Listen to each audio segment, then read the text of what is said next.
Hello, Market Club members everywhere. Jeremy Lutz coming to you from the digital studios of Market Club. And after a volatile week, the market seems to have resumed its upward path. The major indexes are finishing up the week on a strong note, and while the dollar has suffered its worst week in a year, trading as low as $97 today. And crude oil is once again above $50 a barrel. With that, we'll take a look at where we stand for the week. We'll also take a look at Alibaba and wrap up that trade. And as always, on Friday, we start with weekly charts, and we're looking at the S&P 500 here, currently trading at 2,387.06, down about 0.1% on the week. I'm trying to erase the gains of the big loss in the middle of the week. Currently, chart analysis scored -60 with a green monthly and a red weekly trade trial indicating a sidelines position for the S&P 500. Key level to watch will be 2,405.77. A move above that level would issue a new green weekly trade trial indicating a move to a long position. Dow Jones currently trading at 20,840.81, down about 0.2% on the week. Chart analysis scores currently -60 with a green weekly and a red weekly trade triangle. Key level to watch for the Dow will be 21,046.85. A move above that level would issue a new green weekly trade trial indicating a move back to a long position for the Dow. Nasdaq currently trading at 6,101.79, down about 0.3% on the week. Currently, chart analysis scores +85 with a green monthly and a green weekly trade triangle, indicating that a strong uptrend is in place and we're in a long position. Key level to watch for the Nasdaq will be 5,996.81. A move below that level would issue a red weekly trade trial, indicating a move to a sidelines position. Dollar index, as you can see, has had its worst week in over a year, trading as low as 96.98, just a hair under $97. Chart analysis scores -100 with red trade trials across the board, indicating that a strong downtrend is still in play. Key level to watch for the dollar would be 99.76. A move above that level next week would issue a green weekly trade trial, indicating a move to a sidelines position.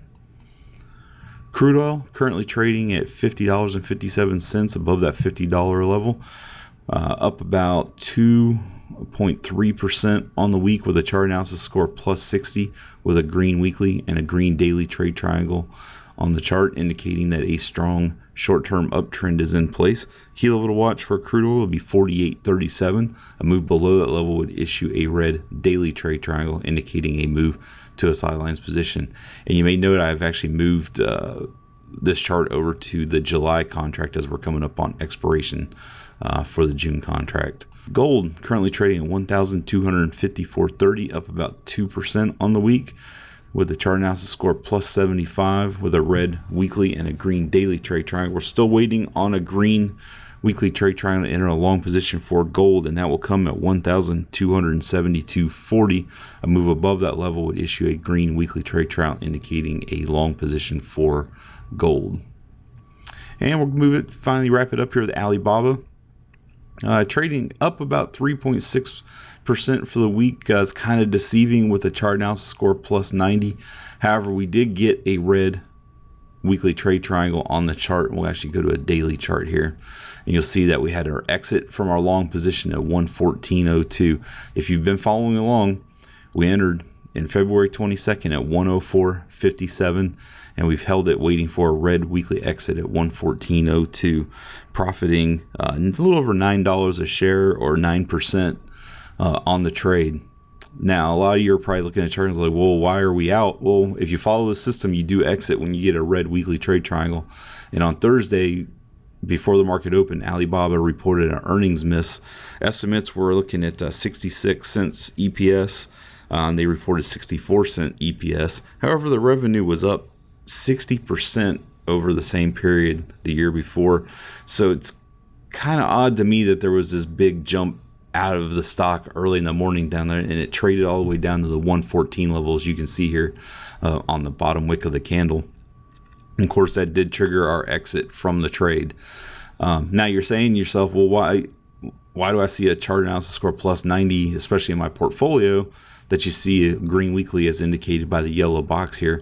Now, If you're familiar with the system and you've heard me talk about this before, we will only issue one weekly trade triangle a week, one a day, and one a month. It's just the way the system's laid out. So if you're looking to re-enter this trade, this is how I handle this. I always follow the trade triangles on the chart versus the trade triangles in the portfolio itself. I like to actually see them physically on the chart. So with that, what we're looking for next week would be 126.40. A move above 126.40 would issue a new green weekly trade triangle on the chart, and you could use that as your new entry point. Now, that's at this point, with the monthly being back here in February, we also need it to make sure that it's hitting new 3-month highs, which I will go to a monthly chart here, and we'll kind of open this up here. As you can see, we are still making new 3-month highs. So you can use a combination of the new 3-month highs plus a new green weekly trade triangle, 126.40, to re-enter this market, as I do believe Alibaba has more room to the upside with the growth that they've shown and with what they're doing over in China. And we'll kind of take a look at one other indicator I usually take a look at, and that's the simple moving average. And as you can see, I'll put them on my chart here. I use a 50-day and a 200-day moving average. And as you can see, Alibaba is still trading well above its 50-day moving average. So I believe at these levels, it would be okay to re-enter the trade as long as we get that new green weekly trade triangle next week at the 126.40 level. If you have any questions about Alibaba, fire them away in the comments. I'll be more than happy to answer them. With that, every success. Have a great weekend, and I'll talk to you next week.